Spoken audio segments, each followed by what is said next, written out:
Answers that used to mean digging through execution logs now come back in seconds, in plain language, off live data. These updates to the assistant help you directly understand how the workflow performs without leaving the builder. Let's check the changes. Ask how a workflow is doing and get entries over any period, a status breakdown, completion rate, goal conversions, and where contacts drop off. Pull delivery and engagement metrics for any email or SMS step with detailed breakdowns of their response types. Check whether a person completed, failed, or is still active, when they entered, how long they took, and where they are now.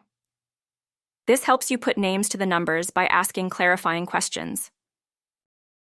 Search every workflow by name, status, tags, the triggers or actions it contains, allowing you to ask about data across workflows and get an answer at once. Let's go over how to access the Workflow AI Assistant and use it with regular questions.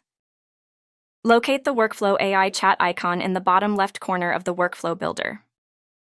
Select Chat Mode to talk to and ask questions of the Workflow's AI. Use the AI Assistant to get commonly used data on your workflow by selecting one of the quick action prompts or typing in your query. Ask in plain language to get a structured answer based on live data from your account. On top of that, you can ask it to find any workflow in your account, giving you a single window to work from inside. We hope you enjoy it.